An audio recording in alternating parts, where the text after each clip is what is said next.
I got it. All right.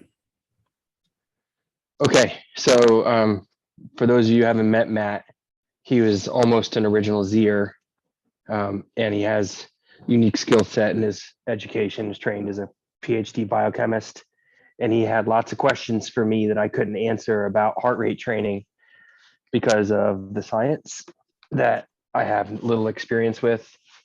And then as he learned more, he started to answer everyone else's questions on the team. And when he got questions he couldn't answer, he started to learn more, and he basically put this presentation together to help educate the team and avoid all the questions, I think, down the road. It's an excellent tool, and been very useful over the years. And I was lucky to have him deliver it 3 or 4 times a year before he went off and got married and had 2 kids and got really big, important jobs and all that. So it's been a long time since we've been able to schedule him. So I appreciate your time, Matt. I know it's hard to get here, and I will record it so we can share it with new members, and I don't have to bug you every week for a year to get you back. But I do really appreciate your time. And guys, this is an excellent clinic, so try to hang in there. It's a full 2 hours, but you're gonna enjoy all of it, I'm sure. So I'll just hand it over to Matt. And thanks, Ed. Yeah, I appreciate everybody also taking the time to dial in, listen in. And I'm just a little bit of background. I'm happy to entertain questions throughout. If they're very specific, though, to your own circumstance or something like that, then I can hang on for a bit after. But other than that, just interrupt me as we go along here. All right, so as you mentioned, it's a heart rate training clinic. Matt Wolf, there's some contact information there and a couple of resources that I use, in addition to having had conversations with folks like Ken Mierke, Joel Friel, other coaches, people who use this methodology as well as other methodologies. But let me go through with you some of the objectives for today. So when you hear about this 2-hour heart rate based training clinic, you're like, what the heck is this all about? So let me talk a little bit about that. So one of the things we're going to kick off with is providing an overview of periodized training plans. So these are the training plans that Coach Ed and others put together for you, and it's based on this periodization. So we'll talk a little bit about that, what that means. See if I can get this to advance. Okay. Then we're going to talk a little bit about heart rate monitoring as a means of measuring workout intensity. So we'll focus on intensity, and how does that relate to heart rate, and why are we actually looking at your heart rate? Then we'll talk a little bit about the physiology. So it's not just that your heart rate is at some number, but that ideally will correlate with some level of intensity, some physiological condition, and there are actual changes as you progress in intensity, various sort of regimes that you're in what we call zones. So we'll talk a little bit about that. And then we'll talk about a little bit about the test. So it's called the metabolic analysis test, or the VO2 max test, you may have heard of. But we'll talk about its role in training. So when you walk away from this, we're not expecting you to be able to necessarily write a training plan or go into the science of it with somebody else in a discussion, but more or less provide you some background, some information to help you understand the value of the training and appreciate the training that your training plans with Team Z are putting you through.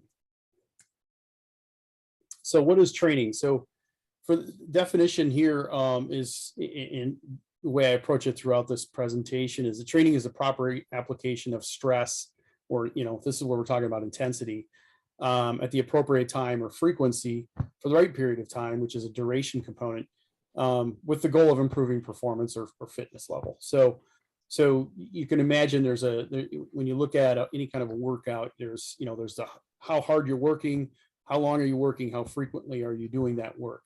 That's all sort of rolled up into the notion of training. And of course, having some sort of schedule to follow is ideal. I'm going to try to move this picture This is obscuring some of my view here. Okay, so what is happening when we train? What is this all about? Why does your body respond to training at a real high level? Well, this little sort of illustration here talks about what's going on physiologically. So you have this initial fitness level. That might be, you could be a well-trained athlete. You've got this initial high fitness level. You might be somebody who hasn't been training at all and has a lower fitness level. But whatever that is, whatever your baseline is, when you apply an overload to your body, to the various systems in your body, what it does is it creates a fatigue state. So think about your muscles, right? They go into fatigue after you work out or work them. But what's happening naturally in your body is you go through a recovery phase, and that recovery phase is sort of the resting period. But when your body is recovering, it actually goes through an overcompensation phase, which is it basically rebuilds itself a little bit stronger. And for any one workout, it's a very small overcompensation, but that starts to accumulate over time. And so when you think about endurance, you can gain endurance over time, strength, et cetera, et cetera. So any sort of physical stress on the body, the human body, well, any animal for that matter, induces a physiological adaptation, and we call it overcompensation. So some examples, normally when we're not in a Zoom environment, I'm very interactive with the audience. I'll try to do that here. I've had mixed results, but I want to ask you some questions, and I'm hoping people will pipe up and not be hiding behind the Zoom lens and try to volunteer some answers here. So let me open it up the floor. So when you think about physiological responses to stress, what are some examples? And actually, there's quite a few when it comes to just physical workouts. But does anybody have any ideas about what sort of physiological responses to stress the human body might run into? Your body release, like, is it cortisol or some sort of sol type thing? Yep, cortisol is one, certainly. And that's sort of like all kinds of stress. Cortisol is released. We actually talk a little bit about that later. But certainly one you hear about, the stress hormone cortisol. Yep. Increased breathing and heart rate. Yep. So as you stress the body, your body will, increase its heart rate. For example, in let's say you're working out. What is that increased heart rate doing? It's right. It's pumping more blood. It's getting more oxygen around. Again, that's very much aligned with everything we're talking about when we talk about training. I mentioned. I think I mentioned muscles. So when you think about lifting weights, that's another stress, right? How does your body respond when you lift weights? It's sore. Sore. That's right. They get micro tears in the muscle fibers, and then hypertrophy if you allow them to properly rehabilitate. Yep, that's right. So you go through that fatigue state. It's actually, like as you mentioned, there's micro tears, and then you go through a recovery and overcompensation. So what you do is over time is your body's like, you know what, I don't want to struggle with that weight anymore. I'm gonna build back a little bit stronger hypertrophy, which is the enlargement of the muscle fibers to be able to take that on. That's right. Yeah. So there's a few there that we mentioned, all tied into to training. We mentioned force loads, so that increases muscle fiber growth, weight training. Oxygen depletion. So this is one that oftentimes people think about in endurance sports, where if you're doing in like a hypobolic chamber, or where there's low oxygen, partial pressure, or same thing as training at altitude, right? There's less oxygen in the atmosphere. Your body recognizes that as a real challenge, a real stress. And so it responds by increasing the number of red blood cells in the actual blood to increase its ability to grab up the oxygen in those environments. Rapid motion is something we do when we do speed drills, right? So like if you're spinning on the bike and we try to take it up to 110 RPM, the goal there is not to make you just go faster down the road. It's actually to increase your neuromuscular efficiency. So all of those little neurons that are going into the muscle fibers, when you're not really well trained, they're sort of out of sync. They get the job done, but think of it as increasing or refining the timing, so they all are synchronizing, and you get much more efficiency out of your muscle contraction. So that's why we do those speed drills, because we're trying to elicit this physiological response. And likewise, when you're going under high intensity, you're increasing the production of lactic acid, but your body responds to that by increasing the enzymes that help break down lactic acid. And so when we do anaerobic training, we're pursuing that effect as well. So yeah, and cortisol and the heart rate effect, all of that plays into what we do when we're training. So when you look at the training program, the types of events, or if you want to call it workouts that are scheduled, really are designed around promoting these adaptations that are going to benefit triathlon. So we want to really focus on triathlon. We'll talk a little bit about specificity there in a minute. But we want to, maximize our performance by maximizing these underlying physiological responses. So following a plan is just a little bit on why, sort of we all tend to navigate towards plans as opposed to winging it when we're out there. But really well-written plans actually allow you to achieve your goals. And how does it do that? Well, so one is it simplifies the workout. So you don't, a lot of us just like to get up and want it. If we just read what we have to do, we do it, especially if we don't like doing it. We knock it out and then we move on. So we don't have to worry about the details if it's been built into the plan correctly. It also allows you to look back and actually look forward about what you've done and what you're going to be doing. So it gives you some context for your workouts. But more importantly, and probably less obvious though, is it incorporates specificity in this notion of periodization. So when you look at a spreadsheet or whatever form that you've got the workouts in, again, you can go to those and just knock them out. But in the back of your mind, you should be realizing that there's the reasons for the way that plan was built and why it was built the way it is. So what we tend to say also, I might even repeat myself a little bit later, is that if you have to deviate from these training plans, unless it's just like a one-off, if there's going to be any kind of a pattern whatsoever, like you're going to miss 5 days or you're going to miss Fridays, or Thursday workouts for 3 weeks, 4 weeks, highly recommend you talk to the coach, Coach Ed, or any of the other coaches that are helping you out, and ask about how do I substitute this? Because if you try to tag it on top of another workout or something like that, what ends up happening is it can destroy the goal of that workout. So that's what is important when it comes to having a well-built training plan, is that there's specificity and periodization already built into that.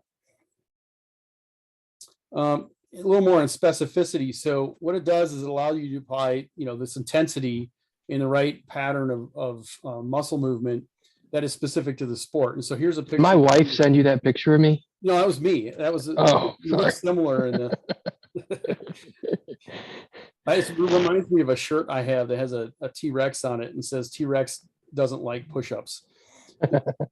Anyway, so clearly you don't want to pack on the weight, the upper body weight, and all of that if your goal is really to be a finely tuned endurance runner or swimmer, or whatever the case may be.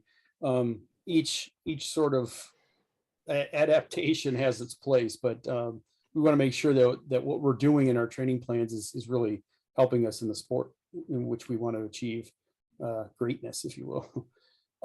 But also is that we want to maximize performance through training specific energy systems. So we're going to spend a fair amount of time talking about that today. So it's not just that you eat food makes energy and off you go. That's true. But the type of food, the type of energy system, and the fuels that are used vary, and the impact it has on your fitness and performance vary. So knowing that the training plans are built to target specific energy systems that are going to, again, in this, maximize the impact for triathlon and endurance sport in general. And then not to be overlooked is the specific recovery time. And this goes into, if Friday's a recovery day because you're getting ready to go into a long weekend of long workouts and really taxing workouts. If you miss a Tuesday and you say, hey, I'm going to do it on Friday, well, now you've missed that recovery period. That's really important. And oftentimes it's best to just, so you missed a Tuesday workout, big deal. You've got hundreds and hundreds of other workouts. Don't ruin your weekend by going hard on a Friday when it was meant to be for recovery, for example. So that's an important piece that's built into the plans as well. Periodization. So Ken Murky's got a good quote here about periodization, and it's really maximizing the adaptations that we talked about at appropriate times, though, so that everything sort of comes together.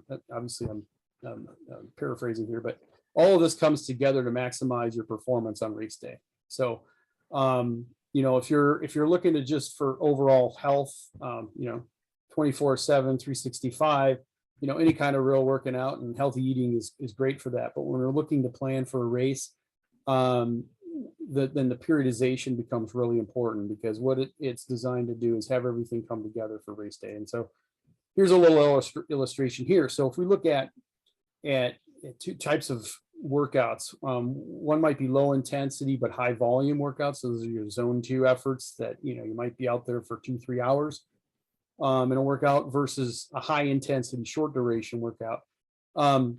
The adaptations you undergo in those two extremes are very different. So the timing of when to apply those types of workouts matters. And so this is just a look at like a training season building up to a race. And you want in the black line is you want your performance, which is really on the left-hand axis here, the y-axis is, you want that performance or your fitness to be maximal on, right around race day. You have a couple week grace period there. But in order to achieve that, you have to look at the adaptations that come from high volume, low intensity workouts, which are in blue. So typically, because the adaptations you elicit from that type of workout they stay with you for quite some time. We start those very early in the season, in the training season. And then they start to taper off, because we know that the benefits from that high volume, low intensity work is going to stick around for quite some time. And then as the season progresses, you start to slowly increase the intensity, because the adaptations derived from high intensity workouts really are fleeting in a matter of weeks. Yeah, we got somebody's background. There we go. So what we do is we bring on the intensity closer towards race day. And then the cumulative effect of all of that training really gets you to that maximum performance right around that race period. And so we use heart rate based training because it's simple, it's objective, way to measure this intensity. So we use the training plans to look at things like duration and frequency of workouts, and that periodicity. But when it comes to intensity, other than what zone it tells you to be in, there's no measure provided. So what we need to do is say, okay, well, how are we going to measure intensity? Because we know that we don't always want to be training at the highest intensity. And so how do we break that up and monitor our workouts? So again, we use heart rate based training. Pretty simple, variety of tools out there. Obviously, you can pay $100 for heart rate monitor. You can pay $600-700 for heart rate monitor if you like, depending on what you're into in terms of data. But the real goal here is to look at the intensity of a workout on this scale. We've got essentially low intensity of 1 up to 5, and know where we're actually working out. So this intensity that we talk about falls into these zones, and these zones track with different changes in the body, which we'll talk a lot about. So that's why I'm showing this chart, because we're going to be talking about this chart quite a bit. But these 5 zones, what's important is it's not just some arbitrary split between low intensity and all out, sprint level of intensity. The transition from zone 1 to zone 2, for example, is not simply working a little bit harder. There's actually physiological differences between the two and things that are happening. And then as you transition from 2 to 3 into 4, again, different things are happening in the body. We understand this in science and in physiology. So in order to track what this actual intensity is, the heart rate monitor is one approach. And then from that, we can infer where we're actually training. So we're going to go into this in a bit more detail. Does anybody have any questions so far?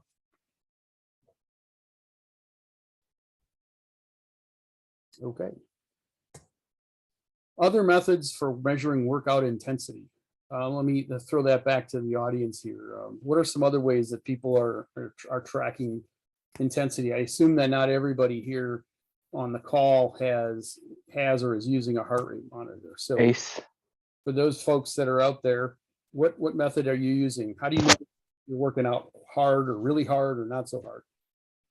Pace. Perceived effort. Okay. Perceived effort, I heard. Any others? Pace. Base? Any others? Any cyclists out there? Power. Power. Okay.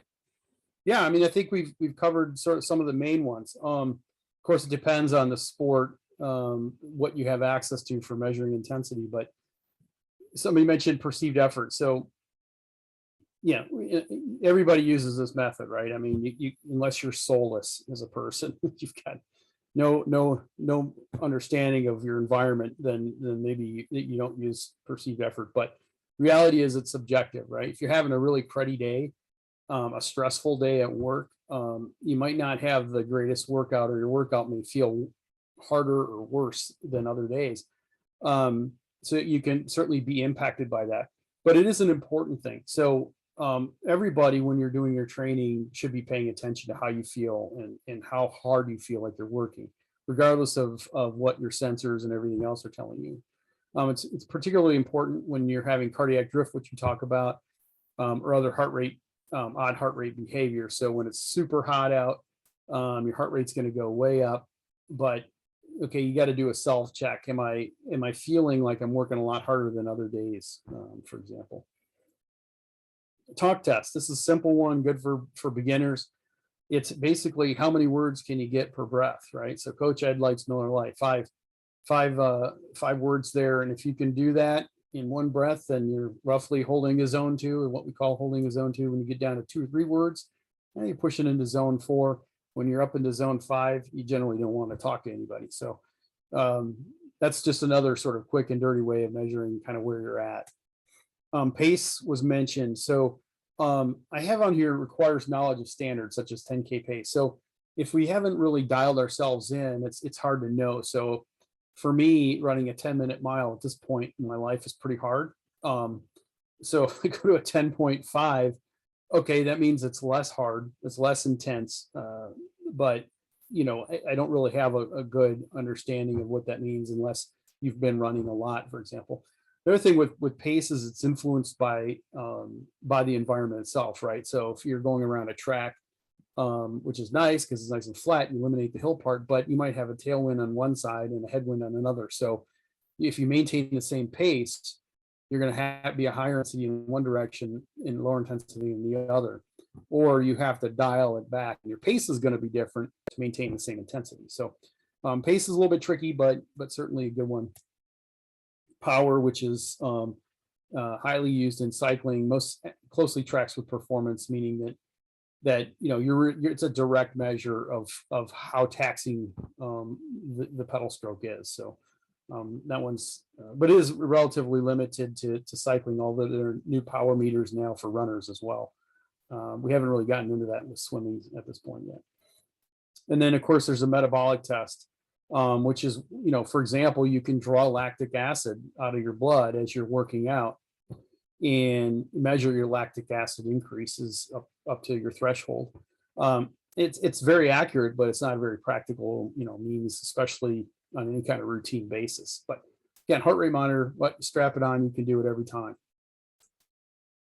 Oh, sorry, the metabolic test and then the lactic, I split that. I kind of combined them on the last description, but Same thing with the lactic acid test, as opposed to measuring in the metabolic test is your oxygen and carbon dioxide.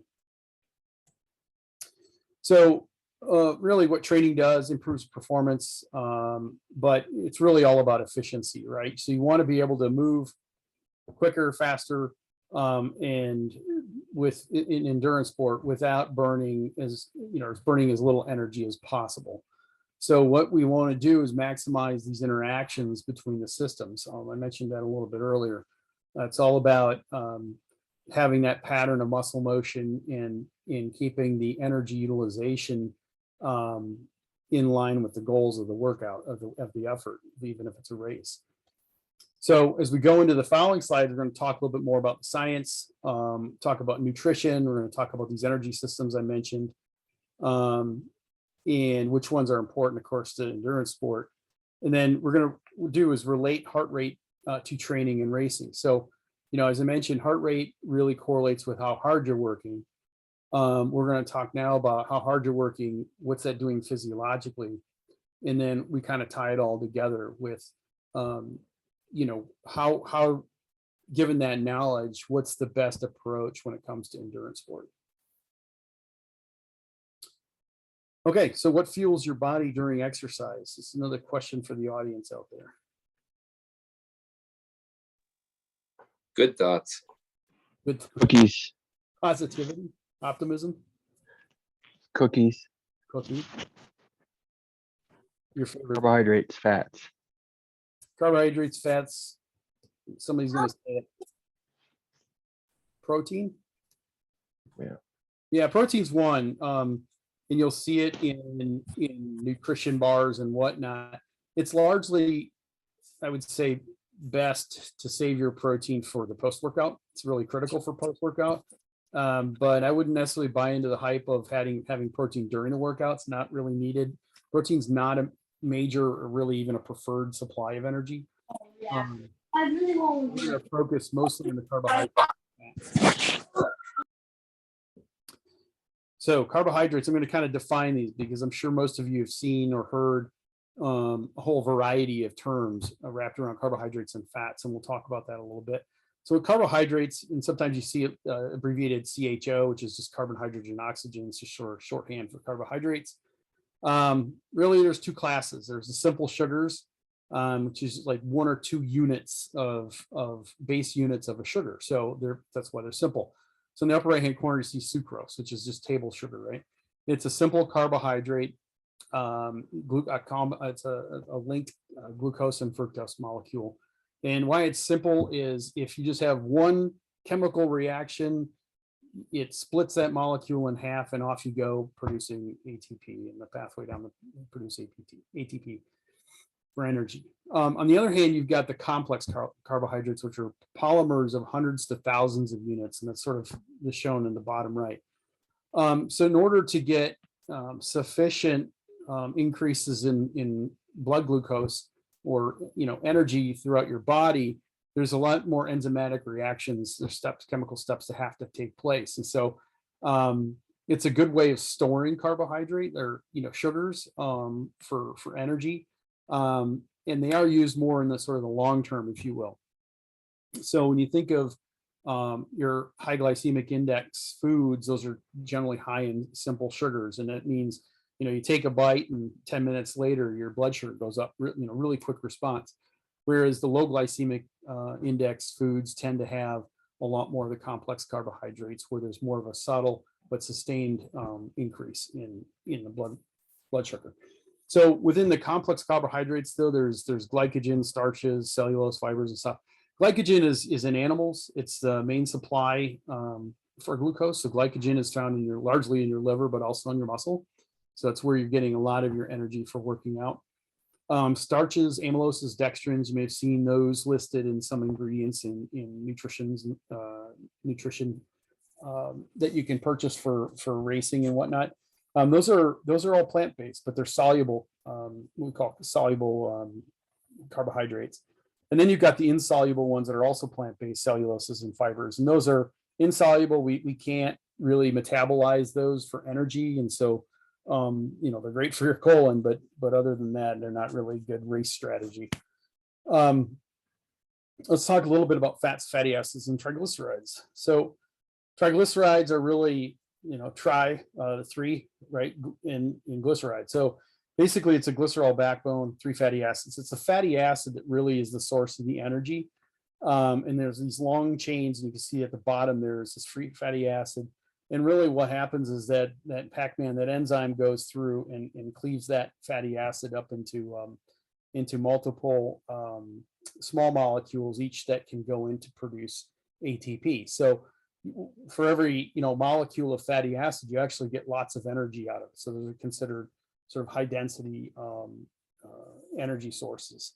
So fats are a very, very good energy supply.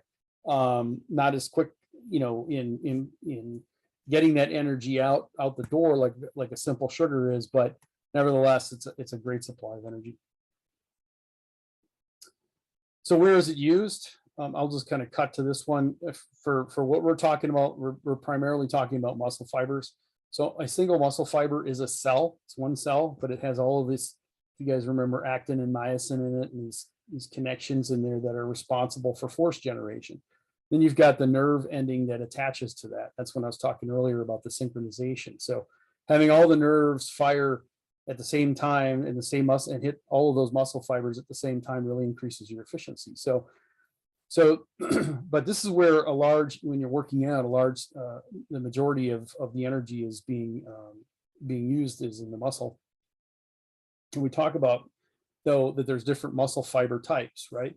So there's actually, pushing a dozen types of muscle fibers that are really, you can distinguish them on, genetically, but they're sort of grouped into 3 main types of muscle fiber types.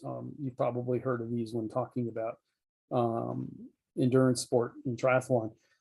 The first is slow twitch muscle fiber. The second we call fast oxidative glycolytic or FOG, and then the third is fast twitch.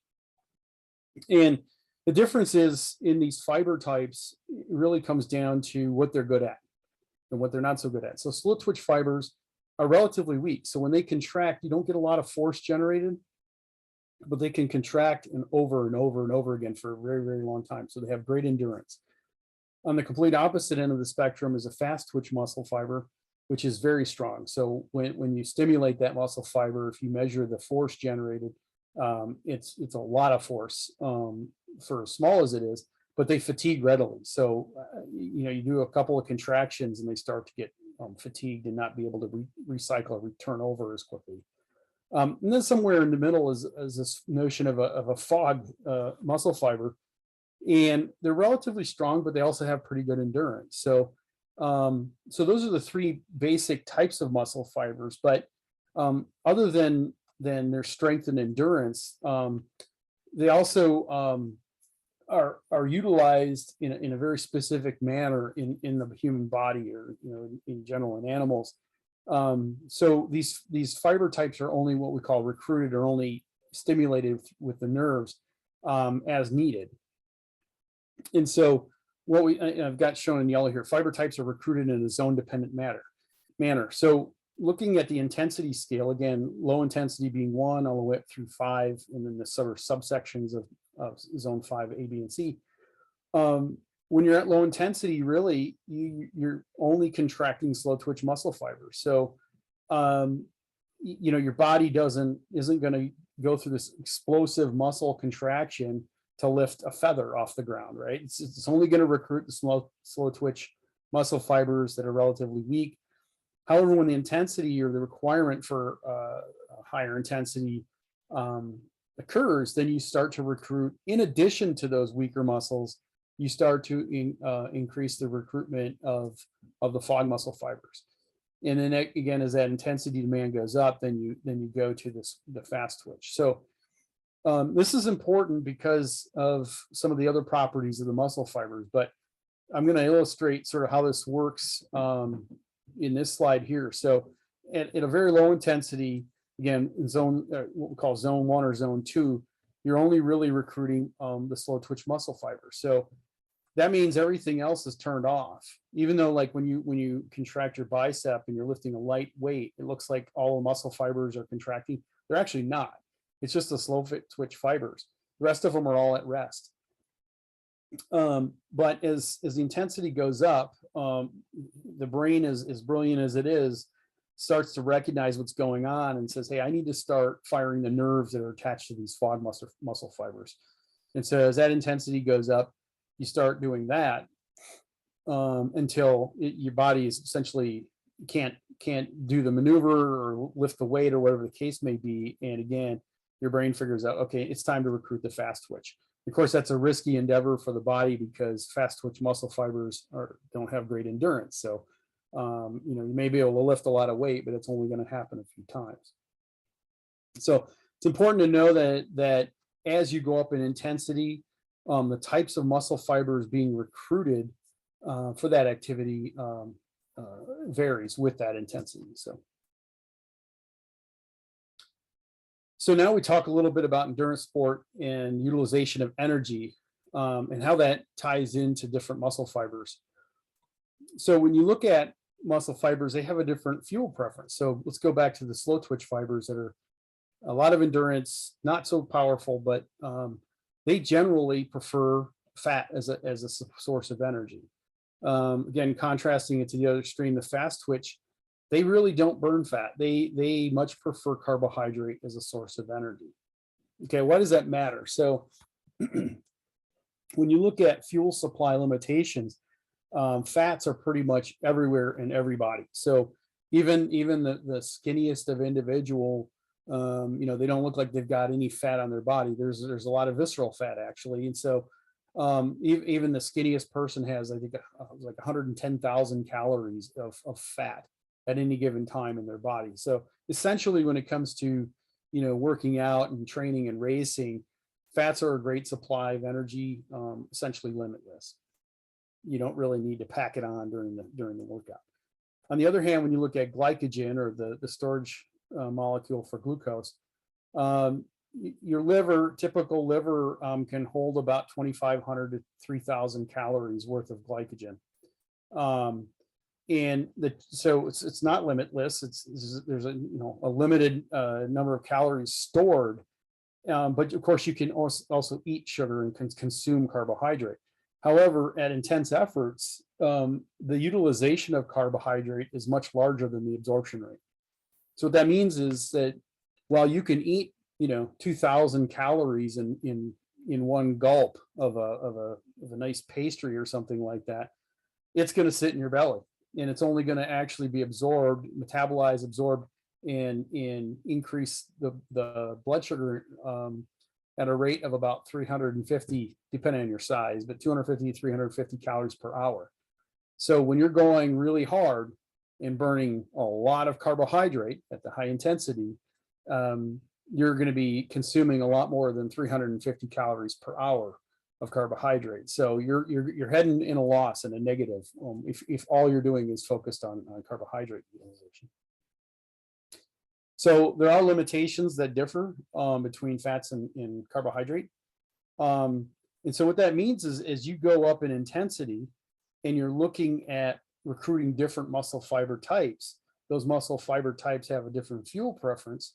You can start to see that exercise taps your fuel reserves in a zone dependent manner, right? So low intensity, you're mostly burning fat. High intensity, you're starting to essentially burn all carbohydrate.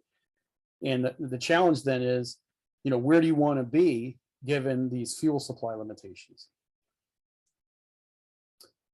And then, so let me jump to cardiovascular system, which is of course supporting all of this activity that's happening. So the cardiovascular system, which your heart, you're obviously your all your veins and arteries and whatnot, and as well as your lungs, delivers the nutrients to your muscles. So it's obviously the fatty acids, the carbohydrate. It's also getting the oxygen to where it needs to go. But also it's removing carbon dioxide, which is important. Removing and shuttling the lactic acid around so it can get out from the muscles, but also removes heat. So there's a lot of heat being generated, and of course that ends up going out. A lot of that heat loss is through sweat.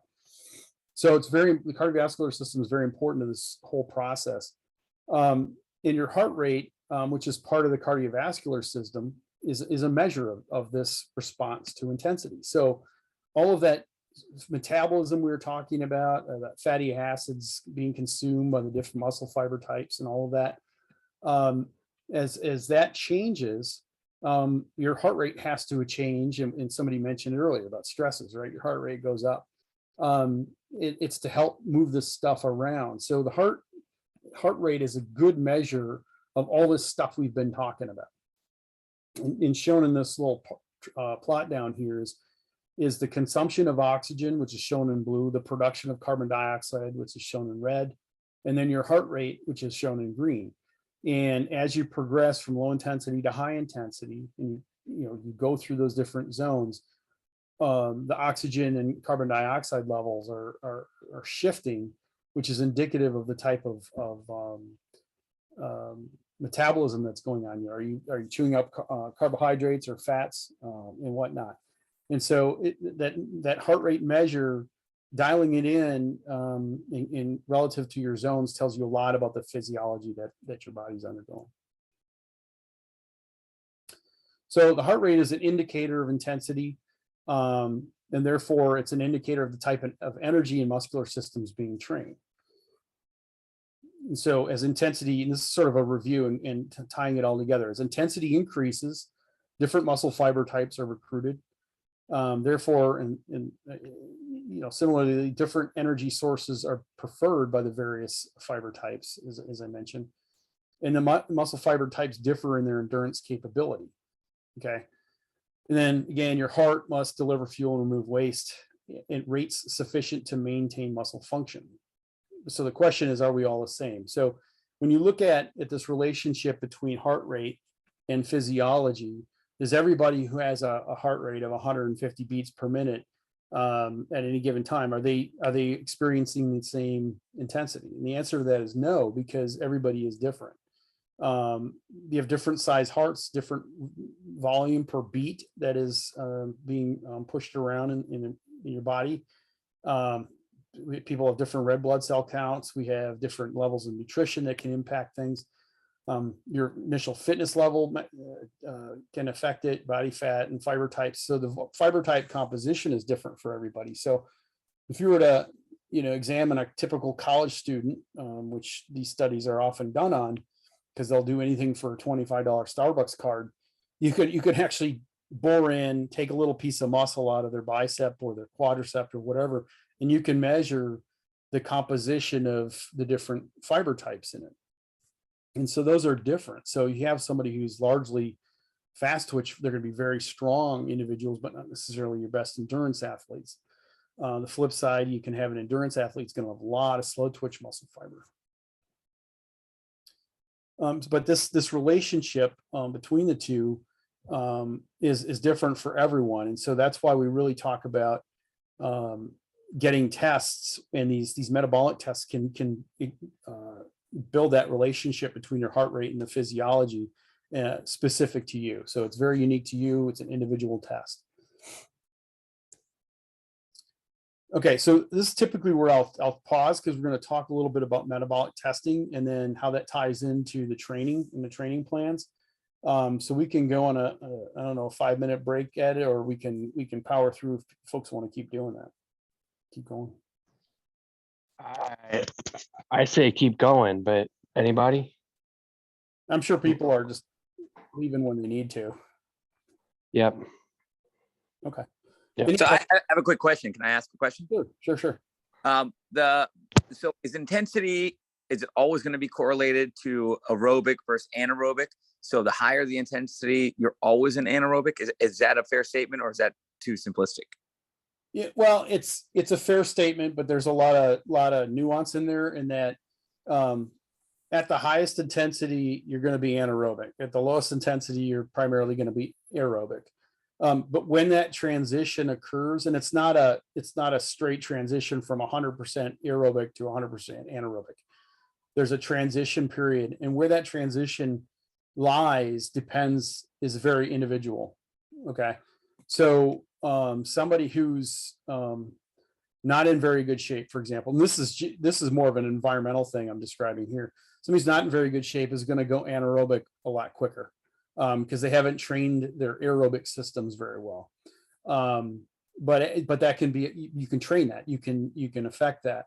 But there's also a genetic component, of course. But yes, you're always at rest and at low intensity, you're largely burning fat. And that's an aerobic process. But when you're going all out, and especially as you're recruiting those fast twitch muscles, there's just not enough oxygen around to sustain aerobic metabolism. So you go into that anaerobic state.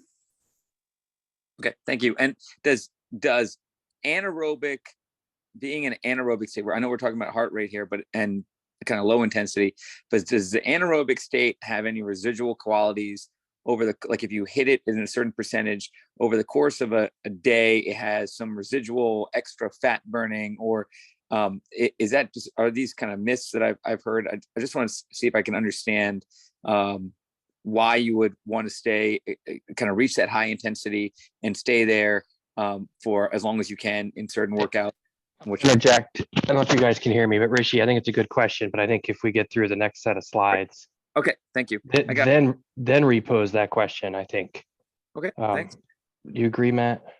Yeah, we'll talk a little bit about it. If I don't hit it exactly like you're looking, and I apologize, the lighting not good here. That doesn't really help, but feel free to ask it again, perhaps in another way if I don't hit on it. But yeah, it's a good question. So we can certainly talk more on that if I don't hit exactly what you're looking for. Great, I can wait. Thank you. Okay.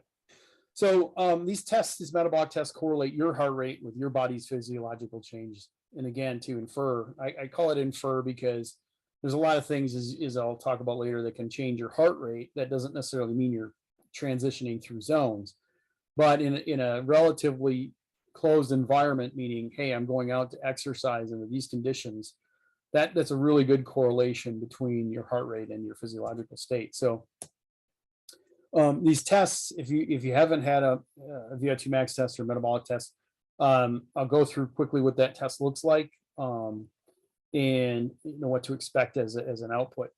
So during the test, you exercise under increasing intensity loads, and usually, 99% of the time, people are either getting a run test or a bike test.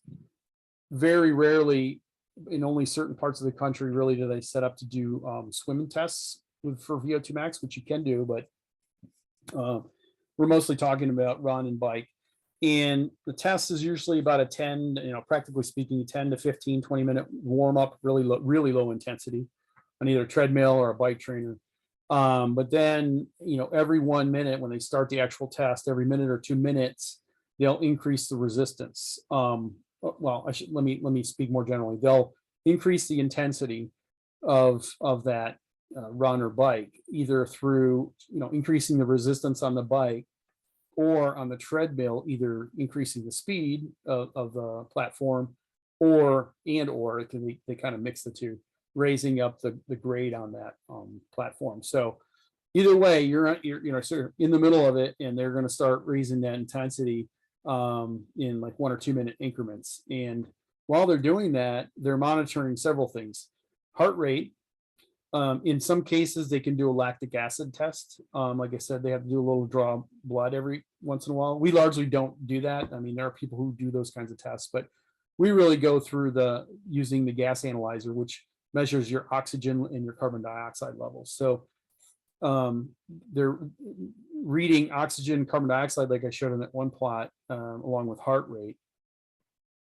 And then, exercise to near maximum heart rate. What this really means is typically between 15 and 20 minutes, somewhere in there, as you're stepping up every minute or two, you're going to get to a point where you just can't go anymore. You can't run faster, or you can't pedal harder, right? And your body just kind of burns out, and the test is essentially over at that point. And like I said, total test time, 15-minute warm up, let's just say, in a 20-minute actual test. So you're not there all day. But from that, they essentially determine your heart rate zone relationship. So all the stuff we talked about on the left-hand side here, where you got your zones, you got your different fiber types that are recruited as you transition through those zones. You know what the preferred fuel type is in those different zones. all that boils down to understanding, okay, what's the range of heart rate as I transition through those intensities? Okay, and that's different for everybody.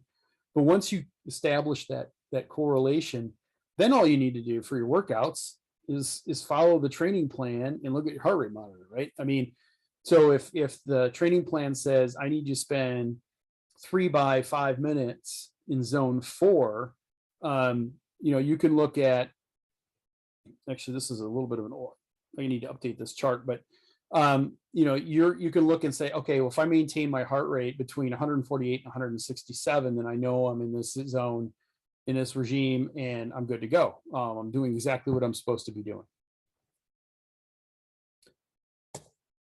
So what else is going on? So we talked about the fiber types that are being recruited in these different zones, but there are other things that are happening, and we use this knowledge to build training plans. So zone 1 is we call active recovery. Again, that's really low intensity. That's just getting your heart rate up a little bit. Typically, you'll start to get a little sweat on your brow. Light spin, could be a power walk around the mall, if you will. But why is that important? Well, obviously it increases circulation because your heart rate goes up, which is helpful, but it actually does stimulate growth hormone release. And what growth hormone does is it helps with, somebody talked about the muscle fiber tears and all of these things that when you go through the sort of fatigue and the recovery period, it helps you achieve that overcompensation. So growth hormone speeds recovery, and zone 1 is really important, I think, and is probably best realized after like a big race weekend, for example. So if you ran a marathon, you're going to be sore the next day, you're going to be tired, and you're probably going to be that way for a few days. But if you can, that next day, if you can manage to just even hop on a bike and just pedal around the neighborhood a little bit, it increases and puts this growth hormone out. So is sleep. So sleep is obviously helpful, but it helps you recover and makes you feel better much quicker than you would if you didn't do anything and you just laid on the couch. So zone 1's a very important zone to pay attention to. Zone 2, we spent a lot of time training in there, and this is really targeting those slow twitch fibers, high endurance fibers. Not the strongest guys in the world, but they get the job done in most cases. But what's important too is when you hit zone 2, that's when cortisol starts to be released. What cortisol does is it promotes fat burning. Again, fat is a great energy supply. It's a lot of it. And what cortisol does is it says to the cells that are firing, it says, look, you need to continue burning fat, and it actually will help you increase your fat burning capacity. So a lot of zone 2 training out there for endurance athletes. Zone 3 is you start to recruit these the fog fiber types, which are a little bit stronger, which is good. But one of the other benefits, and this is also called sort of your tempo area, where you're just kind of doing these long, a little bit more intense than zone 2, but you're not really pushing it too hard. What it does is it increases the oxidative enzyme levels. And what oxidative enzymes are, those are the enzymes that are responsible for breaking down fat in an aerobic way. So zone 2, zone 3 training really helps with fat burning, helps your cells become more efficient in getting energy because they're getting more of it out of fat. And also, while they're training and they're being recruited, they're getting stronger as well. You're starting to get that little bit of hypertrophy. So when you get into zone 4, which is just below your lactic acid, threshold, or in some cases we can call it anaerobic threshold. They're similar but different. This is where you see, an increase in lactic acid tolerance, because now you're getting those lactic acid recycling enzymes are being generated. Improves your cardiac output. So you're really starting to stress, in a good way, the heart. And it, again, it goes through, fatigue state, recovery, and overcompensation. So it really improves your cardiac output. And it's a good place to be. It's all through zone 4. You're still aerobic technically, so you're still burning oxygen. But now, there's a lot of fibers being recruited now, right? So the overall oxygen availability starts to decrease. So it makes it harder to stay aerobic, but you're still aerobic. Then once you cross over into zone 5, there's just not enough oxygen for even the aerobic cells. So they have to start converting over to an anaerobic state. But there's good training benefits. Obviously, when you're at that high intensity, you're really working on speed or power, increases your VO2 max, which is your ability because there's a huge demand for oxygen, increases your ability to burn that oxygen. So there's a good reason to do this training in zone 5. But because it's taxing, we tend to keep that the volume of zone 5 much lower, unless you're like a sprinter or something like that. So following a good training plan and being disciplined about it, which is— Can I ask a question real quick? Sure. Isn't it at one of those zones when you go into either zone 3 or zone 4 that you start releasing an enzyme, and sort of once you're into that zone, you sort of can't backtrack out of it? Well, yeah, it's usually the hormones, the endocrine response that I think you're referring to. So this comes down to like, yeah, if you're supposed to be doing a zone 2 workout, and is this what you're getting at, Jason? Yeah. Go up into the higher zone, did it ruin the day? You will start to get, and there's glucagon, there's other hormones that are released at different phases in this transition. And like cortisol that promotes fat burning, some of these other signals that come out tell your body, hey, there's not a lot of oxygen. You really need to start converting over to carbon dioxide, or carbohydrate burning. And you're right. So once you go up there and those hormones are released, you can't just recall them. They don't, they have half-lives, on the order of hours or something like that, but that signal is still out there. However, it doesn't just turn on or turn off. So if you transition into zone 3 and typically more into 4 and certainly 5, if you don't dial it back pretty quickly, the longer you're up there, the more that hormone is being put out there. And then even if you bring your heart rate back down, that signal's kind of still out there. So a good estimate that Ken Mierke had told me was, think of it as in percentages. So if you're trying to do a zone 2 workout and you're in zone 4 for 10% of the time, you've compromised 10% of the goal of the zone 2 workout. So maybe you're only getting 90% of the value, or 80%, depending on how long you're out of that zone. So there's no exact science that I've seen on that, where they've done a systematic study of, okay, you go up here for this period, you come back down, you go up for this period, you come back down. I haven't seen anything like that, but we do know that these things happen. And once you start to signal the cells that they need to convert over to carbohydrate, you kind of, you've lost the value of a lot of the zone 2 training, which is promoting fat burning, right? Did that kind of get— Yep, no, that's exactly. And that, you said that sort of happens when you're getting into zone 4. Yeah. You're really, when you're pushing up into that zone. Now, if you sit in zone 3 all day instead of zone 2, again, is it ruined your day? No, but now you're not just training the slow twitch muscles, you're also training the fog muscle fibers, and the fog muscle fibers are now fighting for oxygen with the slow twitch muscle fibers. So I always like to think of it as like with any kind of weight training. For example, you spend a lot of time doing bicep curls or bench press or squats to isolate and target those systems. And then when it comes to like a real practical day, like if you have to jump over or climb over a wall, you're not thinking in terms of bicep and this and that, right? You're just you're hoping that all that weight training helps you get over the wall, but you're not really concerned about the individual thing. So when it comes to race strategy, that's a little different. So being disciplined during the training is one thing, but then race strategy on that day, there may be good reasons to be in zone 3 for an extended period of time. But that's not the point of this discussion, but I think there's an entire clinic on that. Do you still have that one, Ed? The race strategy? Yes, we do. Okay, good. Yeah, so you can talk, they'll talk more about that. So depending on the race, length and your fitness level and all these other things, there's different strategies you can take in using these different zones, but it's not for training, it's racing.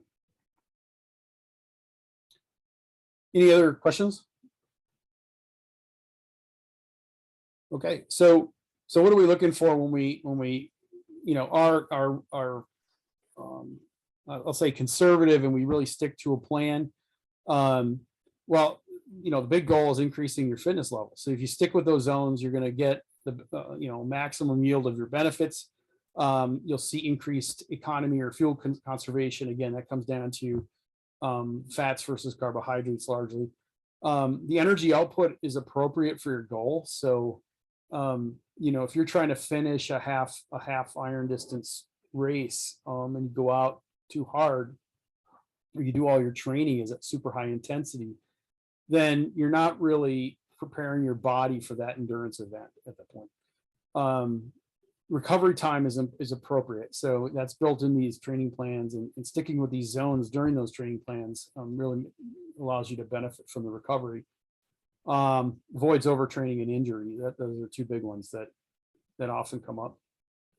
And sort of the flip side of that is if you're in the wrong zones, well, if you're training the wrong muscle fibers, again, for what you're trying to get. So if you're like these two athletes on the right here who are not doing so well, and I think we've all been through it, you have a really long race ahead of you. And if you're in the wrong zone or too high of a zone during that race, or you've been training in the wrong zone leading up to that race, you're really not preparing yourself well, and you can deplete your, one example is the Blanc, depleting your energy stores too quickly. We talked a little bit about the release of the hormones that are sort of countering the goal of the workout, and then of course increased risk of injury. So what does this look like in a test? This is just sort of this is actual real results from somebody that we got recently. And this is a run test, and these are the kinds of things you can expect. Now, this is not I wanted to have a better chart in here, in next go around we'll certainly do that. But basically, when you get the metabolic test, you're given a zone and you're getting a heart rate range. And again, so if I'm in zone 2, and in this case, test 1, 140 beats per minute to 157, if I sit in there, I know that I'm training my slow twitch muscle fibers. I know that I'm largely burning fat. I know that I'm kicking out cortisol to help with that fat burning, and you just trust in that. But some of the effects here, so as you go through the higher and higher zones, you can see you'll get these ranges of heart rate. And this individual, after the first test, about a year ago, had a zone 2 pace of about 9.5 minutes per mile for zone 2, and then zone 4, and this is the top of that zone. Top of zone 4 pace was about 7.5 minutes per mile. Test 2, which was conducted 5 months later, saw actually some suppression or decrease in the zones, which in the heart rate in those zones, which at first somebody might think, well, that's a negative result. Oh no, I'm going to have to go slower. Well, not really, because you don't know how hard they're working to get that heart rate, right? So if you look at the zone 2 pace, though, it actually goes down. So they're actually going faster, as is the zone 4 pace. So looking at the heart rate change in and of itself is not always telling you whether it's a good or bad result. What's actually happening is that this person is becoming cardiovascular more efficient. So don't think about their legs are stronger or anything like that, but for producing a certain level of output, in this case, a pace of 9.0 minutes per mile, their heart is actually more comfortable doing that now. It can slow down. It's being more efficient at getting oxygen there to sustain that pace. Then 6 months after that test, you start to see the heart rate zones go back up, and even higher in some cases than the first test. So now what's going on? Well, they've gotten even faster, which is a good thing. But now that their heart rate, or their heart and their cardiovascular system has been conditioned better, now they're starting to see the improvement in the muscle. So they can push harder, and their cardiovascular system is able to accommodate that harder push throughout, and therefore you end up in a higher pace. So if you look at it, zone 2 pace, dropped a minute per mile over the course of like 11 months. And they're, in doing so, they're still burning fat, slow twitch muscle fibers, nearly limitless supply of energy, cruising along in zone 2. Very, very comfortable, and it's a good place to be. Think about this, guys. Think about it from a marathon perspective. In 11 months, this person improved their marathon time by a half hour at the same heart rate. It's really impressive results. Right, Matt? Yeah, absolutely. I mean, it's really impressive. So Yeah. thank God for the science. Yeah. And you know, what's interesting though, and then people talk about how does somebody, you know, that you know, you look at the pro triathletes who do, you know, how can they go for 8.5 hours, complete that distance in 8.5 hours? So they must be in zone 4 or 5 the whole time. No, their body wouldn't be able to sustain that because you just don't have enough carbohydrate. You can't eat enough carbohydrate, or you can eat it, but you can't absorb it fast enough to do that. They're just really, really fast in zone 2 and zone 3. That's the difference between the real elite people and the rest of us schmoes who are not that fast at those in those zones. But these tests are from Nathan, who posted this week. You guys probably saw him post his encouragement for people to test. So that he sent these tests and said we'd be welcome to use them. That's why we put them in here. So this is why he was so excited.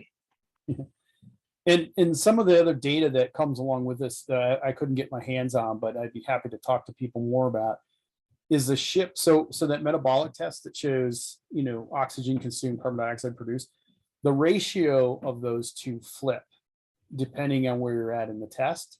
And that flipping is a consequence of the transition from the fat burning to carbohydrate burning. And so in any one of these zones, you can look and see, hey, you know, 50% of my energy is coming from fat, 50% of my energy is coming from carbohydrate. And what happens typically when you know, compare like test 1 to test 3, test 1, you may be 50-50 in zone 2, which is you're still burning a fair amount of carbohydrate, but properly training, when you get to test 3, your zone 2 might be 90-95% produced from fat, which is great because then you can start thinking about, I don't even really, you're always going to want to consume some carbohydrate, but your performance isn't dependent on that. Your brain is, it needs glucose, but the muscle performance is no longer, it's largely being driven by fat burning, as opposed to test 1 where maybe, you know, it was sort of 50-50. So there's other results in the test results that are really helpful as well, but we just didn't have them for this presentation. Yeah, can I restate that? And it'll just a little bit different. Just basically, if we were back on that last slide, let's assume that maybe he goes from 9.5 to 9 minute miles and his heart rates stay the same across all 3 tests. He could, as Matt's saying, like he could now be burning 90% fat versus where before it was 90% carbohydrate. And someone looks at the test and they're not terribly excited because they're basically the same speed, but they've still improved dramatically because now they can maintain that speed for a very long time, where before they might have fallen apart at an hour, so to speak. So there are 15 different ways you can see improvement in these tests, and it's not always going to result in being faster. But for most of us, when we're new to this, new speed does come. But so I don't know if that helped. Yeah, I think or hurt. Yeah, there's this, like you said, you're going to see there are going to be improvements. I don't think I can ever think of one example in the hundreds and thousands of people that have gone through the program and stuff. I can't think of one example where somebody was actually doing the training and didn't get a positive result. Agreed. Yeah. I just saw a chat pop up here. Let me see. Minute off my pace at 10 mile heart rate training. Just long story short, I'm a believer. Oh, okay. And so it's a really good book if anybody wants to take a look at it. It's a fantastic thing, and I can't wait till I'm back to running. Great. Thanks for sharing that. Okay, let's see if I can get.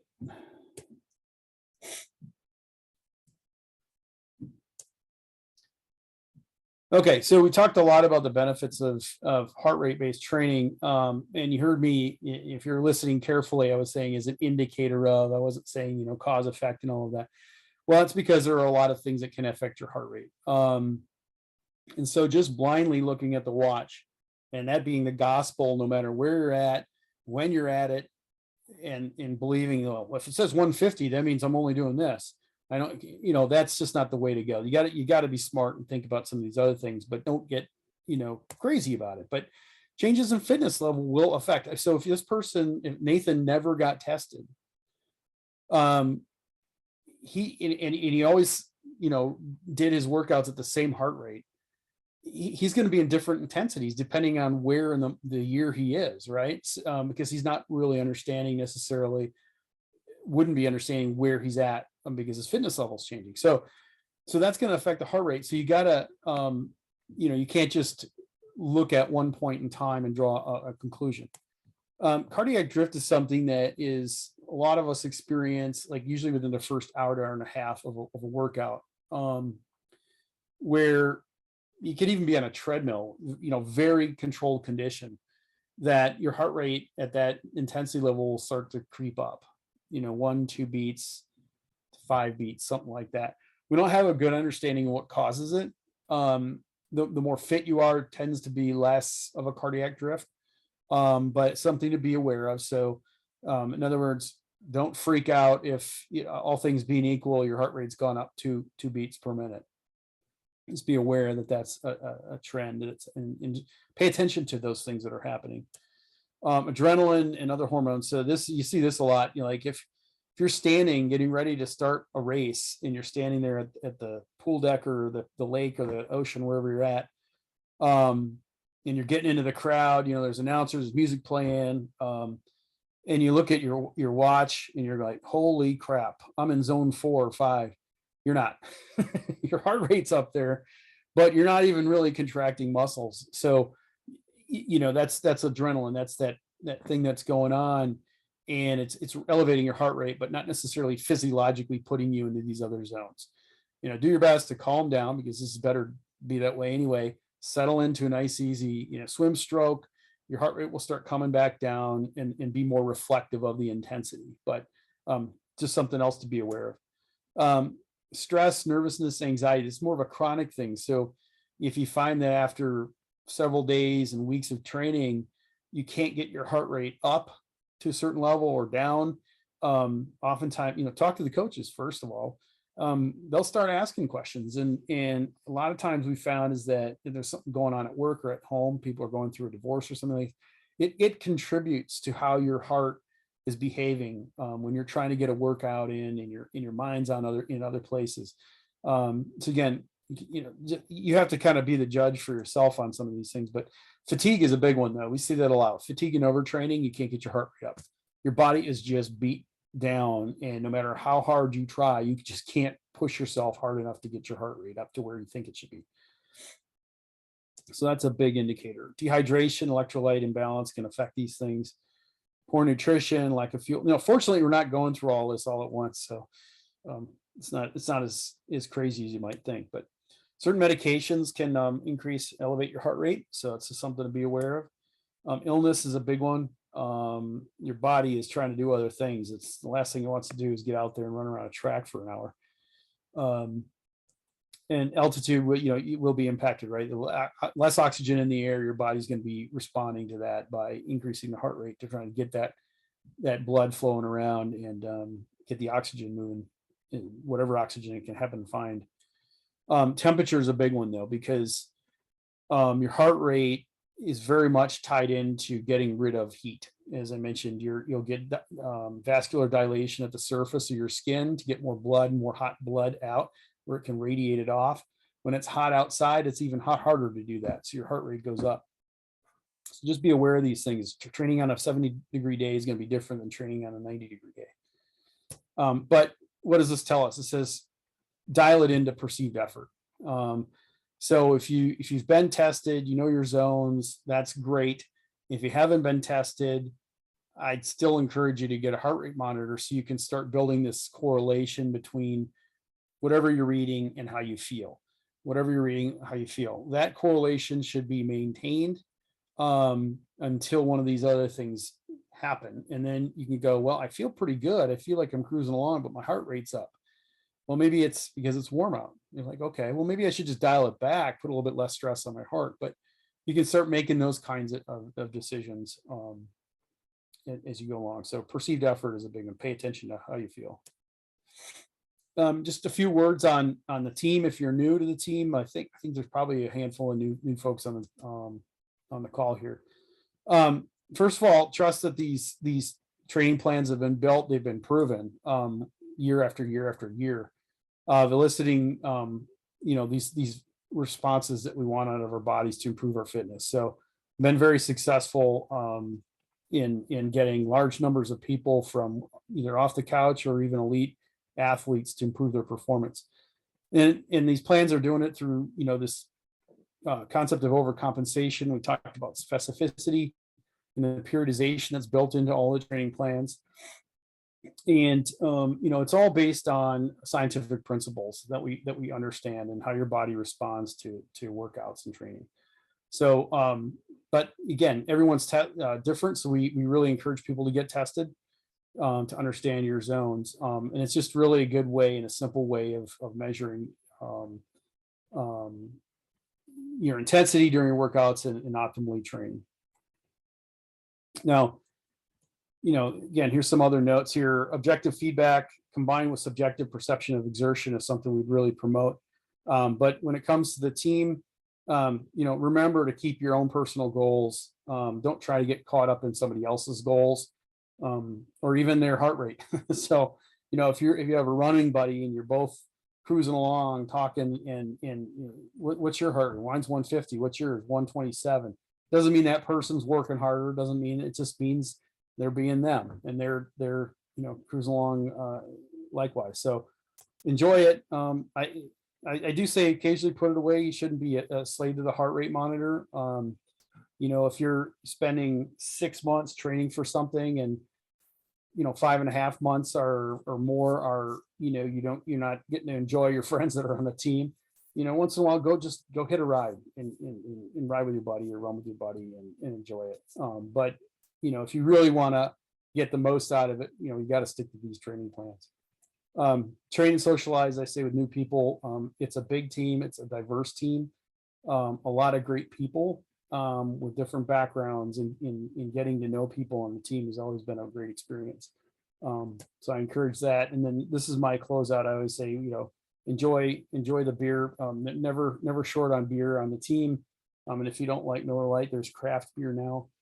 This is my little shout out to the improvement in beer presence at the team event. So that's really all I've got in a nutshell. I know I kind of flew through things, but I'm going to stick on and answer any questions. And was it Rishi that asked? Let me know if I hit what you were looking for. If not, again, like I said, I'll stick on here and answer any other questions. I'm good, thanks. Hey, this is Jason. So I'm gonna get on the soapbox here for one quick 30 seconds. So really prior to endorsing heart rate training, I was the mayor of zone 3 and zone 4 running. I never went into zone 2. I was always, I gotta go harder. 1 year after watching this course, I'm like, okay, I got to embrace heart rate based training. Did everything I did, did the testing, long zone 2 runs, zone 4 on the track, went out to Shamrock, and I could not believe what was produced. I was able to run at a 7:30 pace in zone 2 for 18 miles before I started to drift into zone 3, and allowed me to qualify finally for Boston. And this is in my 40s. I ran faster through heart rate based training in my 40s than I had in my 20s and my 30s. It works. You have to, trust it.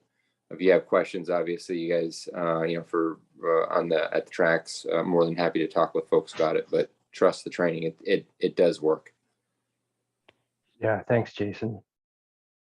Hey, Rishi, was your question, is there value to doing extra anaerobic work on a regular basis because during your recovery time, it increases fat burning?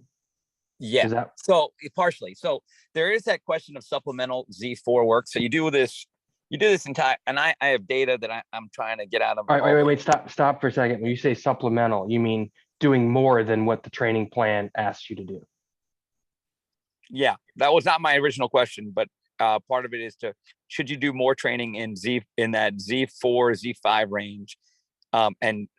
Because a lot of the training we have is Z2, what are the benefits of doing Z4? So I guess it would be in some cases supplemental, or it would be the replacement of certain Z2 training. I guess when you say trust the plan, this whole workshop started with a well scoped out plan is what you go by.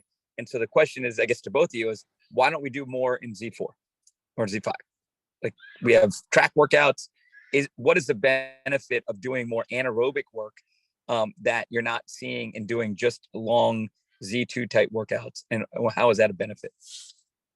So there's a couple of things, and when it comes to the training plans themselves, I'll let Ed address that, but I'll kind of set it up by saying that whether you're now, so zone 4 is not anaerobic. Yeah. Sorry. Yep. So keep that in mind. But Mhm. there is zone 4 and zone 5 workouts, and the amount of those types of workouts depends on the goals, right? If you're a 400-meter sprinter, Mhm. you're going to be spending a hell of a lot of time up in zone 4 and zone 5. Okay. After you build a nice aerobic base and condition your body to handle that level of stress, because when you're in zone 5, that is a lot of stress. It takes a lot of recovery to really get.